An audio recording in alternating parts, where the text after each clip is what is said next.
살기로 했네. 주님 뜻대로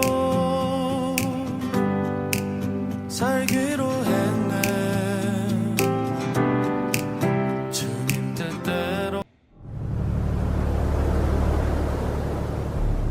에브라임은 바람을 먹으며 동풍을 따라가서 종일토록 거짓과 포악을 더하여 아수르와 계약을 맺고 기름을 애굽에 보내도다. 여호와께서 유다와 논쟁하시고 야곱을 그 행실대로 벌하시며 그의 행위대로 그에게 보응하시리라. 야곱은 모태에서 그의 형의 발 뒤꿈치를 잡았고 또 힘으로는 하나님과 겨루되 천사와 겨루어 이기고 울며 그에게 간구하였으며 하나님은 베델에서 그를 만나셨고 거기에서 우리에게 말씀하셨나니 여호와는 만군의 하나님이시라. 여호와는 그를 기억하게 하는 이름이니라. 그런즉 너희 하나님께로 돌아와서 인애와 정의를 지키며 항상 너의 하나님을 바랄지니라. 그는 상인이라 손에 거짓 저울을 가지고 속이기를 좋아하는도다. 에브라임이 말하기를 나는 실로 부자라 내가 재물을 얻었는데 내가 수고한 모든 것 중에서 죄라 할 만한 불의를 내게서 찾아낼 자 없으리라 하거니와 네가 애굽 땅에 있을 때부터 나는 네 하나님 여호와니라. 내가 너로 다시 장막에 거주하게 하기를 명절날에 하던 것 같게 하리라. 이스라엘은 주변국과 협정을 맺고 조공을 바쳐서 평화를 유지하고 풍요와 번영을 누리려고 했습니다. 아수르와 계약을 맺고 또 기름을 애굽에 보내면 나라의 안전을 보장받을 수 있다고 생각했죠. 그런데 정작 문제는 다른 곳에 있었습니다. 바로 나라 안에 거짓과 불의 또 폭력이 가득했다라는 것인데요. 오늘 본문 1절 말씀입니다. 에브라임은 바람을 먹으며 동풍을 따라가서 종일토록 거짓과 포악을 더하여 아수르와 계약을 맺고 기름을 애굽에 보내도다. 호세아 선지자는 북이스라엘 백성들이 거짓말만 하고 또 폭력을 일삼았다라고 고발하고 있는데요. 이를 바람을 먹고 사는 것과 또 뜨거운 동풍바람을 따라 달리는 것에 비유하고 있습니다. 사실 배가 고프면 제대로 된 음식을 먹을 수 있어야 합니다. 그래야 굶주림과 허기를 면할 수 있게 되죠. 그런데 밥이나 빵이 아닌 바람을 먹으면 어떻게 될까요? 아무리 먹고 또 먹어도 여전히 굶주리게 됩니다.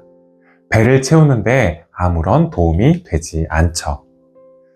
거짓말 역시 그렇습니다. 거짓은 바람을 먹는 것과 같습니다. 당장 뭔가 줄인 배를 채워주고 또 문제를 해결해 주는 것 같지만 거짓과 속임은 결국 우리를 굶주리게 만듭니다. 문제를 잘 해결해 주기보다 더 악화시킬 때가 많죠. 오늘 본문 7절부터 9절까지의 말씀입니다. 그는 상인이라 손에 거짓 거울을 가지고 속이기를 좋아하는도다. 에브라임이 말하기를 나는 실로 부자라. 내가 재물을 얻었는데 내가 수고한 모든 것 중에서 죄라 할 만한 불의를 내게서 찾아낼 자가 없으리라 하거니와 내가 애굽 땅에 있을 때부터 나는 내 하나님 여호와니라. 내가 너로 다시 장막에 거주하게 하기를 명절날에 하던 것과 같게 하리라. 7절부터 8절에서 호세아 선지자는 이스라엘 백성들이 특별히 능숙했던 거짓말 한 가지를 고발하고 있는데요. 바로 거짓 저울을 쓰는 것이었습니다. 저울은 공평하게 무게를 달기 위한 용도로 사용되게 됩니다.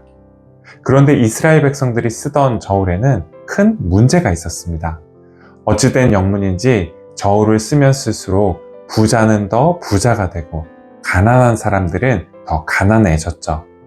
하지만 이스라엘 백성들은 그걸 보고도 아무런 문제의식을 갖지 못했습니다. 오늘 본문 8절에서처럼 다 내가 애쓰고 수고해서 모은 걸 내가 쓰고 내가 누리는데 뭐가 잘못이냐고 오히려 따져 물었죠. 이스라엘 백성들이 보인 이 같은 반응은 사실 오늘을 살아가는 우리에게도 낯선 반응은 아닙니다. 우리 역시 우리가 얻은 걸 다 내 것이라고 여길 때가 많기 때문이죠. 다 내가 남들보다 능력이 뛰어나고 또 성실히 일하고 노력해서 번 거라고 생각할 때가 많기 때문입니다. 그런데 정말 그럴까요? 하버드에서 정의론을 가르치는 철학자인 마이클 샌델은 이 같은 생각이 얼마나 허약한 기반 위에 서 있는지를 그의 책 공정하다라는 착각에서 분명하게 밝히고 있는데요.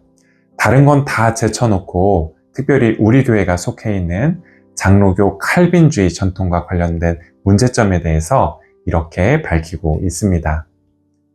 불평등한 사회에서 꼭대기에 오른 사람들은 자신들의 성공이 도덕적으로 정당하다고 믿고 싶어 한다. 능력주의가 원칙이 되는 사회에서는 승리자가 나는 나 스스로의 재능과 노력으로 여기에 섰다고 믿을 수 있어야 한다. 깔뱅의 예정설과 구원은 소명으로서의 직업을 통해 반드시 현시된다는 생각과 결합됨으로써 세속적 성공은 구원받은 사람의 훌륭한 증표라는 생각으로 이어졌다. 구원은 오직 은총으로만 이루어져야 한다는 아우구스티누스의 주장에도 불구하고 교회의 행동은 능력주의를 다시 불러들였다. 종교개혁의 중요한 모토 가운데 하나는 솔라 그라치아, 즉 오직 은혜로입니다. 우리가 얻은 구원과 우리가 누리는 축복이 우리 자신의 공로가 아닌 하나님의 은혜라는 고백이죠. 그런데 불행히도 어느 때부터인가 이것이 변질되기 시작했습니다. 마이클 샌델 교수의 지적처럼 특히 북미 지역에서 이 능력주의와 번영주의와 같은 왜곡된 복음이 세속적인 성공이 곧 구원받은 자의 증거이고 그 성공은 곧 자기 자신의 재능과 노력으로 얻은 것이라는 잘못된 확신을 심어주게 된 것이죠. 물론 성서에서, 특별히 구약성서에서 물질적인 복은 하나님의 축복이자 구원의 징표로 여겨졌습니다. 그런데 성경에서 강조되는 건 어떤 한 개인의 능력이나 노력이 아닙니다. 바로 하나님의 은총이죠. 예를 들어서 신명기 6장 10절부터 11절에서 모세가 분명히 밝히고 있듯이 하나님께서는 이스라엘 백성들에게 그들이 건축하지 않은 크고 아름다운 성읍을 얻게 하셨고 그들이 채우지 않은 아름다운 물건이 가득한 집을 얻게 하셨습니다. 그들이 파지 않은 우물을 얻게 하셨고 그들이 심지 아니한 포도원과 감람나무를 차지하게 하셨죠.